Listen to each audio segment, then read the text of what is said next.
প্রথম আলো যখন ভেঙে দেওয়া হলো, ওরা অনেকেই বলতেছে উসমান হাদি হত্যার সাথে প্রথম আলো ভাঙার সম্পর্কটা কি?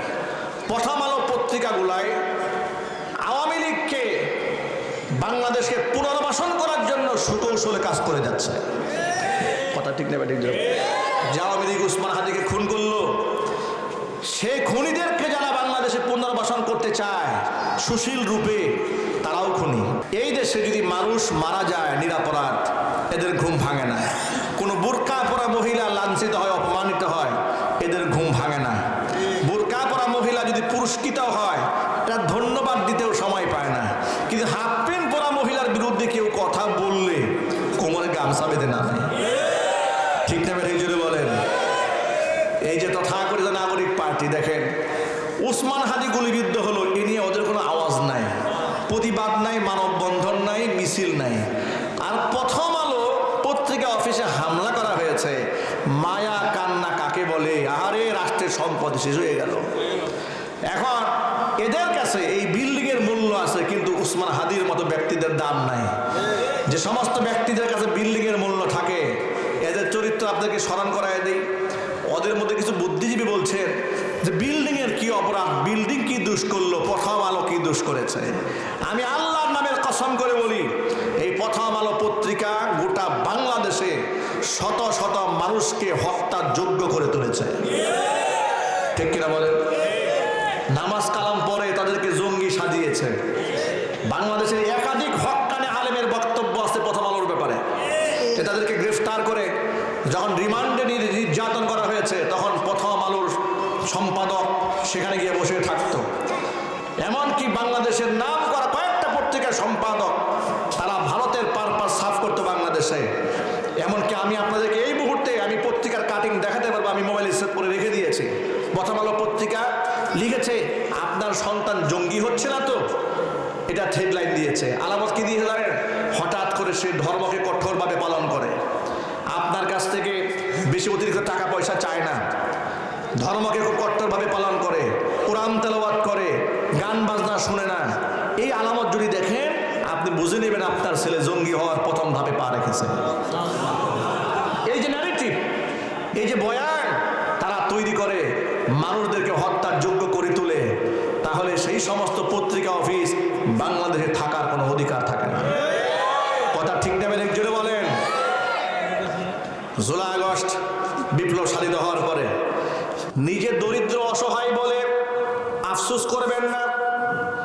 নবী করিম সাল্লাল্লাহু আলাইহি সাল্লাম দুনিয়ার গোটা দুনিয়ার রাজত্ব আল্লাহ পাক রাসূলের পায়ের কাছে ঠেলে দিয়েছিলেন।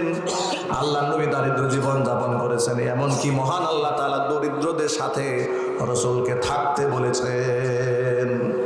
উয়াইনা ইবনে হিসিন নামক এক ভদ্রলোক, মক্কার কুখ্যাত কুরাইশি কাফের, রাসূলের কাছে এসে বলল, মুহাম্মদ সাল্লাল্লাহু আলাইহি ওয়াসাল্লাম, সব সময় তো আপনি এই আপনার সাথী সঙ্গীদেরকে তালিম দেন, তরবিয়ত দেন, এরা সব খেটে খাওয়া গরিব মানুষ, পশ্চিমী জামা পরে, খেত খামারে কাজ করে, এরা আমাদের দাস দাসী, এরা আপনার কথা শুনে। তা আপনি কি চান না আমরা যারা সমাজে এলিট পিপল, যারা সম্ভ্রান্ত ভদ্রলোক, মানে ধরেন আমাদের সমাজে কিছু বুদ্ধিজীবী আছে না, কথা বলে না, আমাদের সমাজে তথাকথিত কিছু সুশীল আছে না দেশে, এই সুশীলগুলা দেখবেন তাদের ঘুম কখন ভাঙে জানেন? প্রথম আলো যখন ভেঙে দেওয়া হলো, ওরা অনেকেই বলতেছে উসমান হাদি হত্যার সাথে প্রথম আলো ভাঙার সম্পর্কটা কি? প্রথম আলো পত্রিকাগুলায় আওয়ামী লীগকে বাংলাদেশকে পুনর্বাসন করার জন্য সুকৌশলে কাজ করে যাচ্ছে। কথা ঠিক নেবে ঠিক যাবে। যে আওয়ামী লীগ উসমান হাদিকে খুন করলো, সে খুনিদেরকে যারা বাংলাদেশে পুনর্বাসন করতে চায় সুশীল রূপে, তারাও খুনি। খুনির সহযোগী প্রতিষ্ঠান কথা বলতে হবে, ঠিক কিনা জুড়ে বলেন? শাপলা চত্বরে আপনাদের বলে যাওয়ার কথা নয়, শাপলা চত্বরে খুনি ডাইনি হাসিনা রাতের আধারে, রাত 2টা বাজে লাইট বন্ধ করে, মিডিয়া সমস্ত কাভারেজ বন্ধ করে দিয়ে কত ছাত্রকে হত্যা করেছে, কত ইয়েতিমকে হত্যা করেছে, কত আলেমকে হত্যা করেছে। আর সেখানকার তাওহীদি জনতা রাস্তাঘাটের কিছু গাছ কেটে অবরোধ করেছিল। পরের দিন এই যে ছায়ানট, এরপরে প্রথম আলো, এরপরে কালবেলা, ডেইলি স্টার, এরা কি প্রতিবেদন করেছে? পরের দিন লিখেছে যে উগ্র ধর্মান্ধরা হেফাজত গোষ্ঠীরা হেফাজতের তাণ্ডব কি চালিয়েছে? ঢাকা শহরের গাছ কেটে সর্বনাশ করে ফেলেছে। কথা বুঝতে পেরেছেন? গাছ কেটে সর্বনাশ করেছে। গাছের প্রেমাসক্ত হয়ে কাটতে কাটতে লুঙ্গি সহ ভিজাই ফেলছে। এদিকে শত মানুষ খুন হয়ে গেছে, এই ব্যাপারে কোনো আওয়াজ নাই। এইভাবে গোটা বাংলাদেশের অপরাধীদেরকে যারা আধারে লালন করে পালন করে, যারা খুনের বয়ান তৈরি করে, মানুষদেরকে হত্যার যোগ্য করে তোলে, ওই সমস্ত প্রতিষ্ঠানের সাথে বাংলাদেশের মুসলমানদের কোনো সম্পর্ক নাই। ঠিক না? ঠিক বলেন। এই জন্য যারা ভেঙেছে আমি তাদেরকে ধন্যবাদ জ্ঞাপন করি। অনেকেই বলে যে ভিন্ন মত থাকা উচিত। একজন নিরাপরাধ মানুষকে জঙ্গিবাদের নামে অপরাধী করে তোলার নাম কি ভিন্ন মত? এটা কোন তাদের ভিন্ন মত? ওরা কয়েকদিন আগে দেখেন ভিন্ন মত কোথায় কোথায় খুঁজে আল্লাহরে গালি দিয়েছে, রাসূলরে গালি দিয়েছে। এখন এরা বলে এটা হচ্ছে ভিন্ন মত। ভিন্ন মতকে সম্মান করতে হবে। আল্লাহকে গালি দিবে, রাসূলকে গালি দিবে, এটা ভিন্ন মত বলে যে প্রচার করবে তাকেও জুতা পিটা করা হবে। ঠিক না? ঠিক বলেন। কোনো ছাড় নাই এই ব্যাপারে, কোনো ছাড় নাই এই ব্যাপারে। আমি গতকালকে অনলাইনে দেখেছি শ্রীপুর মাস্টার বাড়িতে নাকি এক হিন্দু যুবক আল্লাহ রাব্বুল আলামিনকে কটূক্তি করেছে, নাকি নবী করিম সাল্লাল্লাহু আলাইহি ওয়াসাল্লামকে কটূক্তি করেছে। প্রমাণ সহ যুবকরা পেয়েছে, পিটাইয়া পেট্রোল ঢেলে আগুন দিয়ে পুরাই দিয়েছে। আমি এখন আপনারা বলবেন যে কাজটা কেমন হয়েছে। কাজটা আপাত দৃষ্টিতে খারাপ মনে হলেও কাজটা সবচেয়ে ভালো হয়েছে। কারণ এই দেশে ব্রিটিশরা যে আইন তৈরি করে দিয়েছে, এই আইন দিয়া আপনি ইনসাফ কায়েম করতে পারবেন না।